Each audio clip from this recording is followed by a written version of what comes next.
recuperação dos direitos políticos de Lula mexeu, evidentemente, com o xadrez político do Brasil.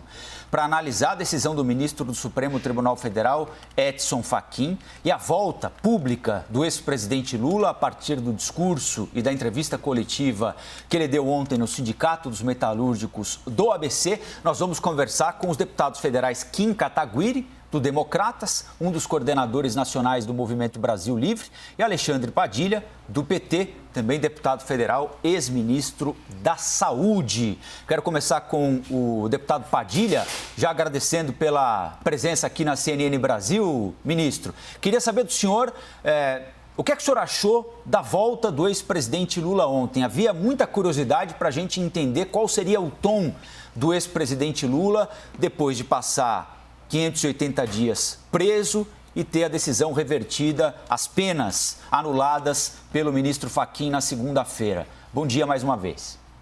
Bom dia, Colombo. Bom dia, Kim. Bom dia em especial aos guarujaenses e arroio-silvenses que estão nos acompanhando. Dizer que o discurso do presidente Lula ontem foi o grande fato político, não só do dia, eu diria, do último período, né? E teve uma força muito importante de mostrar que as irresponsabilidades de Bolsonaro na condução não só da pandemia, mas na condução da economia, elas têm um contraponto forte, público, com um legado importante, mas também com um sinal e uma fala de esperança que foi a síntese, eu diria, do discurso do presidente Lula. O presidente Lula volta para o jogo, tem seus direitos políticos recuperados e está com muita disposição, Colombo, primeiro, de juntar quem tiver que juntar para construir uma alternativa à irresponsabilidade do que é o governo Bolsonaro.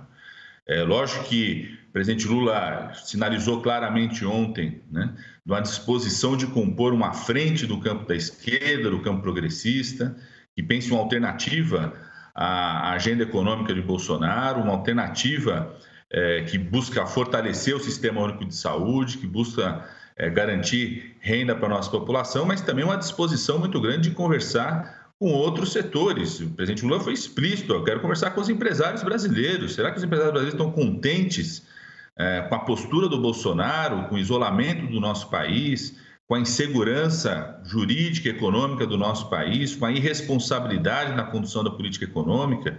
Quero conversar com todos aqueles, né, que defendem a vida, todas as pessoas que acompanharam, por exemplo, a forma como o presidente Lula enfrentou a pandemia de 2009 e 2010. Eu era ministro do presidente Lula naquela época.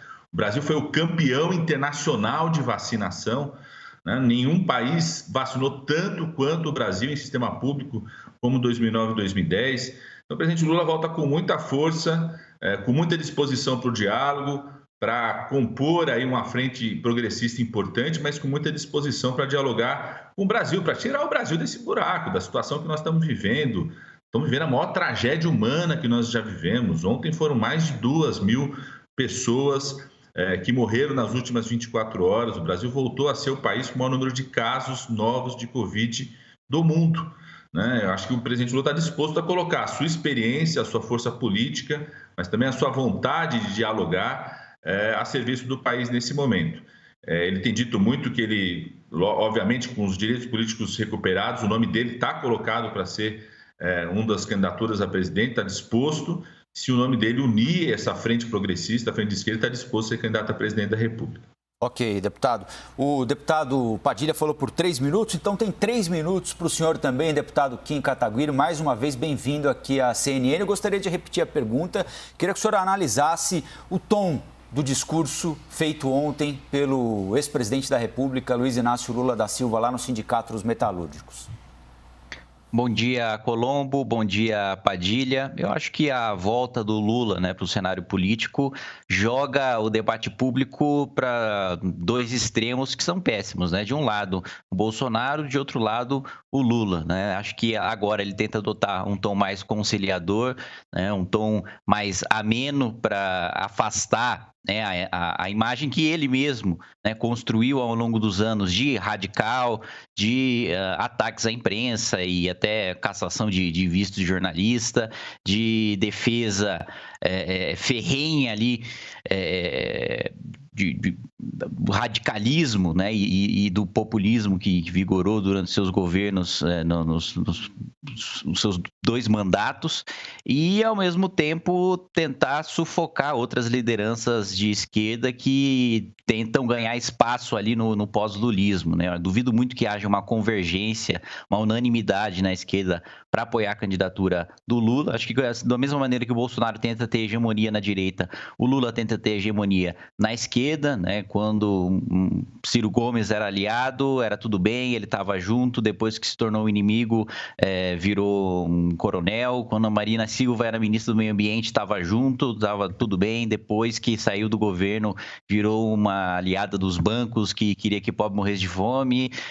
Da mesma maneira, agora tentando sufocar um espaço que o PSOL conseguiu nas eleições de 2020, que era um espaço ocupado pelo PT, né? O candidato da esquerda para a Prefeitura de São Paulo acabou sendo o Guilherme Boulos e não a candidatura do PT, como era tradicionalmente, se convergia para essa candidatura. Então, acho que o objetivo do ex-presidente Lula é tentar sufocar as outras lideranças, sufocar qualquer renovação no campo da esquerda e polarizar com Bolsonaro na direita para também impedir que haja qualquer outra alternativa nesse campo, né? Na minha avaliação, isso é ruim para o debate público, isso radicaliza, joga para 2 extremos, joga para dois campos e 2 métodos de governo que a população já experimentou e já rejeitou, e que a última coisa que a gente precisava, né, para o debate de 2022 era ter esse clima de torcida política, né? Esse clima de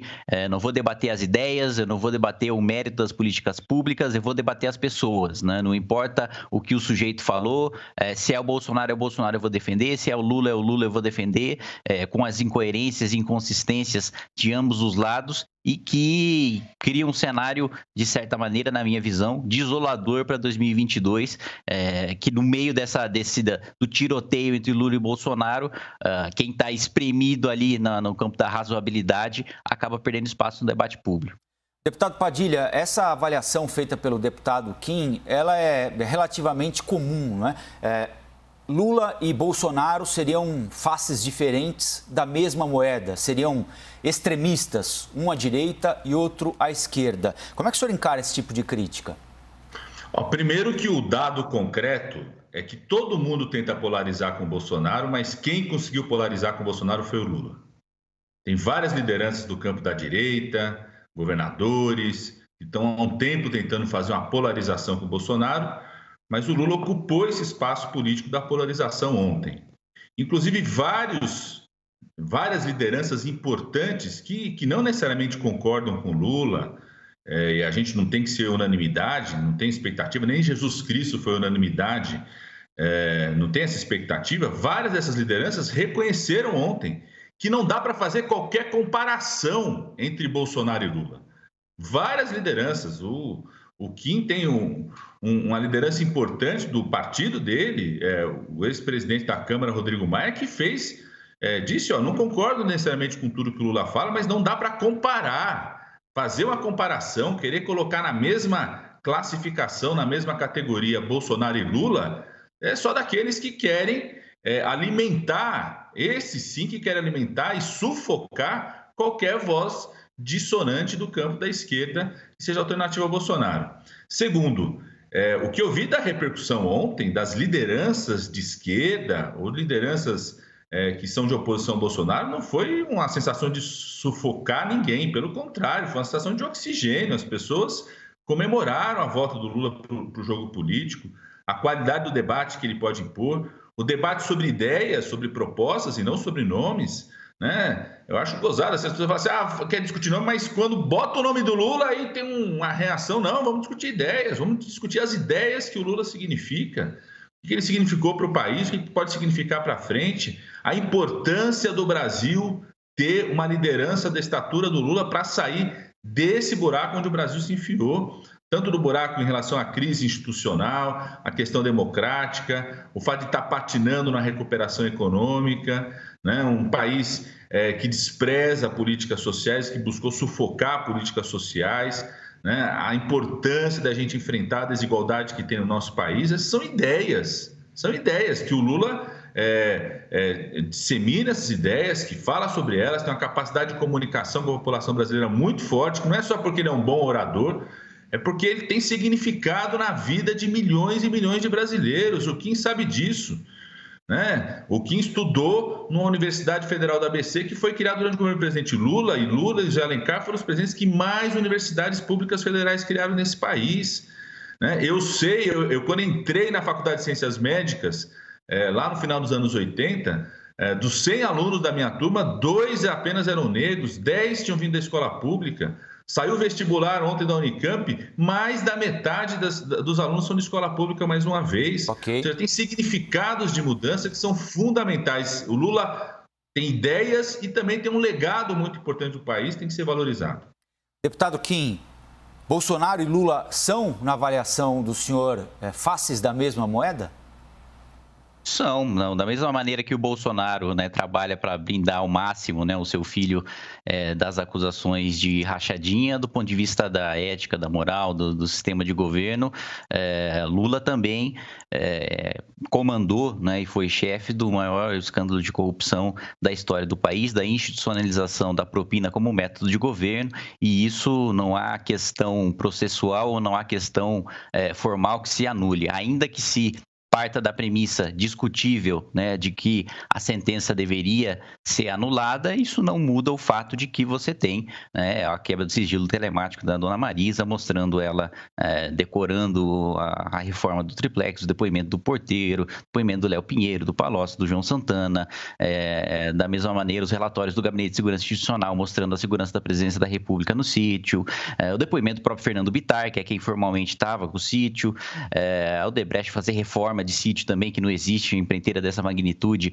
promover essa reforma e mandar o cronograma, né, e o documento com o cronograma para o ex-presidente Lula. Todos esses escândalos não deixam de existir, independentemente da condição processual do ex-presidente Lula. Da mesma maneira, né, o país que foi entregue pelo Partido dos Trabalhadores foi um país destruído, foi um país que, sem encontrar um cenário de pandemia, entregou ali os seus 15 milhões de desempregados, entregou uma inflação de 2 dígitos puxada pelo preço da comida, prejudicando principalmente os mais pobres, entregou 2 dígitos de juros também, entregando mais lucros para os banqueiros, né, que as esquerdas costumam criticar com dinheiro de tributação sobre os mais pobres, tributação no consumo, entregou no segundo mandato do governo Dilma um aumento da desigualdade social, uma piora no coeficiente de Gini, que é o que mede a desigualdade social, um aumento também na miséria, na extrema pobreza, enfim, a nova matriz macroeconômica, né, com o aumento dos gastos públicos e o aumento da folha de pagamento do funcionalismo de 2003 a 2014 também, que passou ali dos seus 80% ao custo da população mais pobre, sendo tributada no consumo e obrigada a financiar esses gastos permanentes e obrigatórios que a gente convive até hoje, né? Muito da destruição do tripé macroeconômico que a gente vê hoje, né, o dólar disparando, que a gente vê hoje um aumento de inflação, que a gente vê hoje gasto obrigatório sufocando o espaço fiscal que a gente teria para fazer política pública social e para combater a pandemia, vieram de gastos obrigatórios, de renúncias fiscais de 300 bilhões de reais para grandes empresários lobistas que foram concedidos durante o período do governo Lula, durante o período do governo Dilma. Então, não acredito que ambos sejam diferentes. Acho que o pêndulo foi com muita força para um extremo, que foi o Lula, e voltou com a mesma força para o outro extremo, que é o Bolsonaro, e um só tem chance de vencer por causa do outro. E por isso que os dois gostam de polarizar e de debater entre si, porque um só é razoável quando comparado ao outro.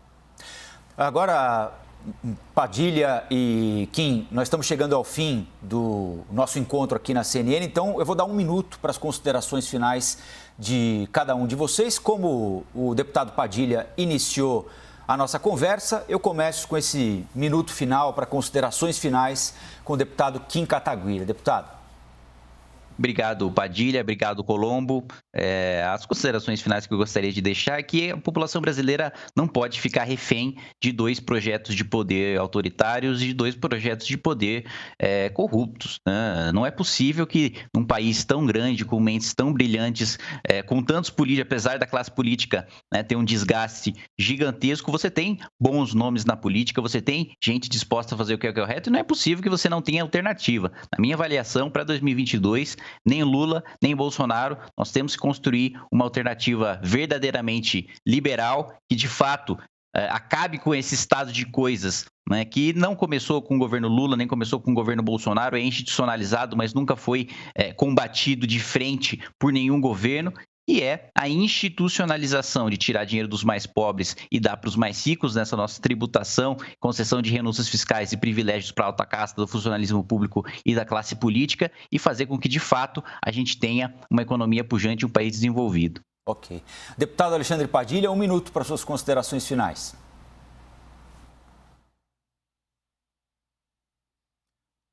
Nós não estamos ouvindo o deputado Padilha, né? Acho que o microfone está desligado aí. Opa. Agora sim.